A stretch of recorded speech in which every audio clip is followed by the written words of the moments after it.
Hello everyone, welcome to Eduvector. So आज जो हम लोग टॉपिक डिस्कस कर रहे हैं वो है related to to examination draft. जो सीबीएसई का नया रूल आया है कि साल में 2 बार एग्ज़ाम्स देने पड़ सकते हैं आप लोगों को। So let's discuss about it कि ये एग्ज़ामिनेशन क्या इसमें चेंजेस आए हैं और किस तरीके से हमारे ओवरऑल प्रिपरेशन को इम्पैक्ट करेगा।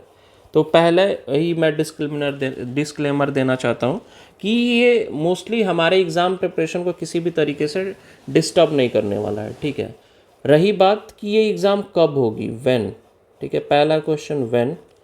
Second question, who can appear for this two examination. Third question, what will be the syllabus of this two examination.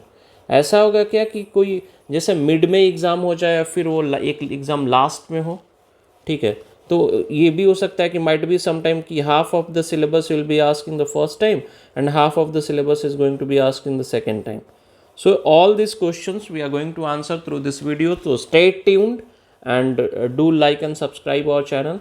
And if you want any other information related to the CBSE's syllabus of class 10th and 12th, so please do write some comment और मैं ज़रूर उस comment को reply करूँगा and will try to make video on that topic. So let's start, boys. Now recap of last 5 years, CBSE ने कैसे क्या क्या चेंजेस किए हैं हमारे पूरे एग्जामिनेशन सिस्टम में, क्वेश्चन पैटर्न में, और उससे बच्चों के लाइफ को कैसे इम्पैक्ट हुआ है, ठीक है।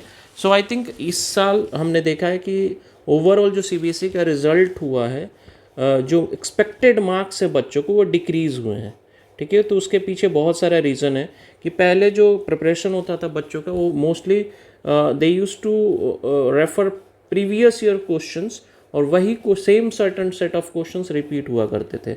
बट अभी क्या है, सीबीएसई जो कंसेप्ट बिल्डिंग पे ज़्यादा फोकस कर रहा है और जो नेचर ऑफ द क्वेश्चंस वो चेंज हो रहे हैं। They are more of towards competency based questions, ठीक है। स्किल बेस्ड क्वेश्चंस को इंट्रोड्यूस किया गया।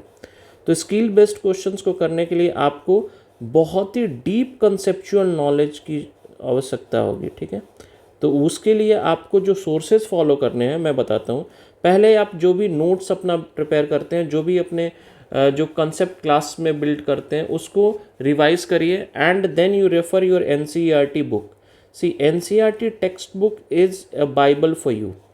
सीबीएसई ने कितना भी इम्प्रूवमेंट किया हो, ठीक है, कितना भी क्वेश्चन पेपर टफ बनाना शुरू किया हो, बट एक जो कोर कंसेप्ट सीबीएसई कभी नहीं छोड़ेगी कि वो एनसीईआरटी के बियॉन्ड आपको बहुत ज़्यादा टेस्ट नहीं करेगी। तो we can trust our sources, that is NCERT. तो सबसे पहले आपको करना है एनसीईआरटी के इंटेक्स क्वेश्चंस को करिए, ठीक है, multiple times. After reading NCERT book you start solving Intex question. Second step, you do start with exercise questions. Third step, and this will be a pro step I would say, कि exemplar, NCERT के जो exemplars होते हैं उनके questions आप करिए। ये इतना आप करने के बाद you can go for additional board examination question practice. You can have your guide और reference books, whatever resources you have, लेकिन उसके पहले आप ये करना ना भूलें, ठीक है। ये आपका होगा तभी आप नेक्स्ट स्टेप कुछ करने का सोचिएगा, ठीक है। एंड उसके बाद आप पेपर का कोई भी लेबल हो, आई एम श्योर दैट कि वो बहुत आसानी से आप कर लोगे, ठीक है। नाउ नेक्स्ट पार्ट जो मैं डिस्कस करूँगा कि internal marks and alternative evolution methods where used, ठीक है। लॉन्च कॉम्पिटेंसी बेस्ड क्वेश्चंस, ये चेंजेस हुए हैं। इंक्रीजेज द क्वेश्चन लेवल, ठीक है, सही बात है। मैंने अभी बताया कि जैसे डे बाय डे यदि 12th एग्जामिनेशन की बात करें तो वहाँ पे ये सब ज़्यादा एविडेंशियल है। 10th में तो फिर भी थोड़ा सा जो लेवल ऑफ क्वेश्चन है वो बियॉन्ड लिमिट्स रखते हैं, ठीक है, लेकिन 12th में आपको ये बहुत ड्रास्टिकली चेंज्ड मिलेगा। Now syllabus reduced by 15% for both classes 10th and 12th। ये 2024 और आफ्टर कोरोना ये स्टार्ट हुआ है, जो रैशनलाइजेशन ऑफ सिलेबस कहते हैं। बट ओवरऑल इसका कुछ इम्पैक्ट नहीं आया क्वेश्चन पेपर पे। क्वेश्चन पेपर का लेवल और अच्छा होते चला गया है। Then third party checking started in 2025, ये जो सबसे रिसेंट चेंज है। Third party checking started in 2025, इसका मतलब क्या है देखिए, जैसे एक you have teacher A and you have teacher B and both belongs to your school only. तो इन्होंने क्या किया कि एक साइंस का क्वेश्चन पेपर सेट किया, ठीक है। और मैं ये सोच सकता हूँ कि ये टीचर ए और टीचर बी स्कूल के सेम स्कूल के हैं, तो might be they will favour the student.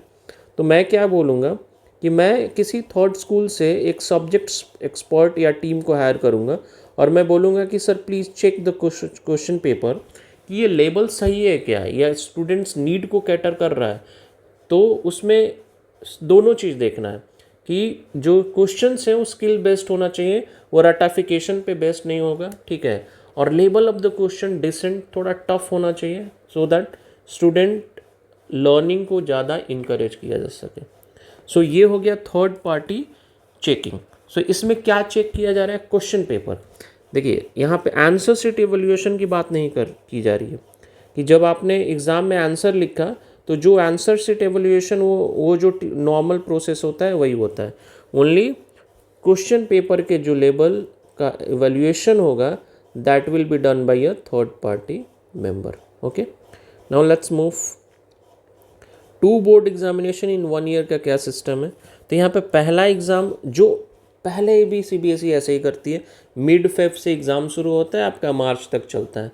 Same system is going to be there. So मेरा पहला क्वेश्चन था व्हेन, तो your answer is first main exam will be 17 Feb to 6 March, ठीक है। सिलेबस क्या होगा, of course year end examination है तो आपका सिलेबस फुल होना चाहिए, कोई हाफ कोई क्वार्टर नहीं, ठीक है। सिलेबस क्या होगा, फुल सिलेबस, ठीक है। तो आपको पूरी बुक पढ़नी है एज इट इज़, ठीक है। नाउ अब जो बच्चे इस एग्ज़ाम में अपीयर हुए वो इम्प्रूवमेंट एग्ज़ाम दे सकते हैं, हाँ। Every student has the right to appear for improvement examination. Question clear कि आपको मान लो 80% आ गए, you want to enhance your percentage, so you can appear for the next second exam that will start from 5 May to 21 May का cycle जो होगा उसमें हम लोग उस एग्ज़ाम को दे सकते हैं, ठीक है। नाउ जो बच्चे यहाँ पे फेल हो गए, ठीक है, तो वो कंपार्ट के कैटेगरी में चले जाएंगे, ठीक है। तो इस यहाँ पे क्या करेंगे, वो लोग कंपार्टमेंट देंगे, ठीक है। नाउ जो यहाँ पे भी सेकेंड फेज में भी फेल हो गए, क्या उन्हें फिर से कंपार्ट एग्जाम देने को मौका मिलेगा? Answer is no, big no. उनको फाइनल ऑप्शन यही है, जो भी आपको करना है you have to do it by the second examination. उसके बाद आपको कोई एक्स्ट्रा एडिशनल एग्जामिनेशन देने को नहीं मिलेगा। तो ये क्वेश्चन आंसर हो गया। नाउ नेक्स्ट क्वेश्चन, क्या मैं फर्स्ट एग्ज़ाम के रिजल्ट के बेसिस पे क्लास 11th में एडमिशन ले सकता हूँ? Answer is yes, don't delay, you start your preparation by the time only. फिर आप इम्प्रूवमेंट देना चाहते हैं तो देते रहिए आप, डजेंट मैटर, लेकिन फर्स्ट एग्ज़ाम के बेसिस पे ही आप 11th में एडमिशन ले सकते हो, ठीक है। नाउ सेकेंड जो क्वेश्चन यहाँ पे क्वेश्चन आ सकता है, क्या क्या मेन एग्ज़ाम देने के बाद ही मुझे रिजल्ट मिलेगा, मार्कशीट मिल जाएगा? Answer is no. आपका जो मार्कशीट होगा वो after the conclusion of second exam, मतलब दोनों एग्ज़ाम हो जाएगा तो आपको मोस्ट प्रोबेबली जून तक में रिजल्ट और लास्ट जून तक आपको मार्कशीट मिलना शुरू हो जाएगा। सो आपको मार्कशीट एक ही मिलेगा, ये नहीं कि मेन एग्ज़ाम का अलग मिलेगा, इम्प्रूवमेंट एग्ज़ाम का अलग मिलेगा। There will be only one marksheet for all examination. I think आपकी सारी क्वेरीज यहाँ पे आंसर कर दी गई। If you still have any queries, आप उस क्वेश्चंस को कमेंट बॉक्स में लिखिए, will try to answer those questions there. और if you need any additional topic information like syllabus, कि मुझे सिलेबस में क्या क्या पढ़ना होगा, कौन कौन से टॉपिक्स इंपॉर्टेंट हैं, ठीक है। So you and how to write the answer in order to get out of marks. If you want any such video on these topics, please comment this in comment section so that we can encourage ourselves to make video on those topics. Now let's move towards some additional exam rules. मैंने ऊपर ही discuss कर लिया है, आप इसको screenshot ले सकते हैं। Both examination will be held at the same exam centre, सबसे इम्पॉर्टेंट पॉइंट है ये, आपका एग्ज़ाम सेंटर सेम रहने वाला है। Exams may also be held on state holidays, तो स्टेट हॉलीडेज़ के दिन भी आपके एग्ज़ाम होंगे but not in national holidays. There will be no chance of any extra special examination. ये वही बात है, यदि आप मेन एग्ज़ाम में फेल हो जाते हैं तो आपको एक ही चांस मिलेगा एग्ज़ाम देने का, that will B improvement exam के टाइम में। उसके बाद फेल होने पे आपको कोई चांस नहीं मिलने वाला। If you fail 1 to 5 subjects in first exam, you will go under improvement category for the second attempt. मतलब पांचों सब्जेक्ट में फेल, 1 से 5 सब्जेक्ट में आप फेल हो जाते हैं तो आप इम्प्रूवमेंट के कैटेगरी में आप एग्ज़ाम देंगे.